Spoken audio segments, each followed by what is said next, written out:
4 anecdotes sur Jules César. 1. Un général à l'ambition illimitée. Alors jeune général, César est envoyé par Rome pour pacifier l'Espagne. Un jour, en pleine région montagneuse, son camp est attaqué par surprise par des barbares qui font des dégâts considérables.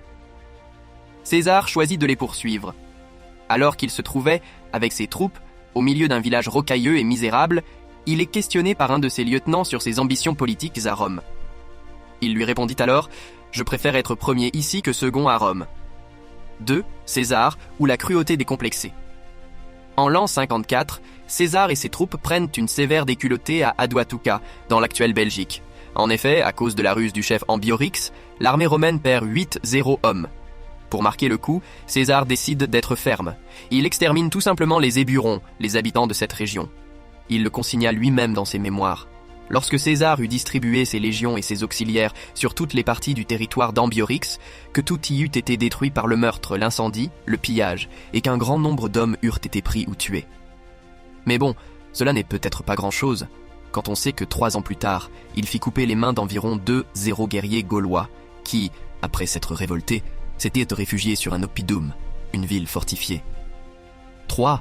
Cocu comme un César. Si à l'époque sur les rapports hommes-femmes n'avaient rien à voir avec ceux d'aujourd'hui, il y a bien une constante à travers l'histoire. On ne trompe pas sa femme, son mari.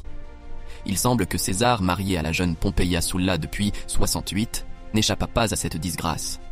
Pompeia, alors grande prêtresse, devait organiser le rite sacré de la Bonadea, une divinité romaine au sein du domicile conjugal. Alors que le rite se déroulait correctement et que la maison était plongée dans l'obscurité, la mère de César, qui participait aussi au rite, trouva sa belle-fille entre les bras de Publius Claudius Pulcher, déguisée en joueuse de flûte.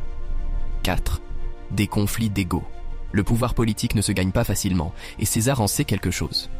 À Rome, seul Pompée, qui avait conquis le Proche-Orient, pouvait l'égaler en puissance. Le conflit ne pouvait donc qu'éclater entre les deux généraux, tous deux désireux d'étendre leur influence politique. Ce fut la guerre civile de César. Dès la première défaite de Pompée à Pharsale en 48, celui-ci choisit de s'enfuir en Grèce pour rejoindre sa famille. 1 mois plus tard, il est assassiné par le roi d'Égypte, chez qui il espérait trouver du soutien. C'est peut-être ce qui a fait la différence entre les deux hommes, et qui a permis à César d'atteindre une telle puissance, l'intrépidité et la ténacité dans le combat.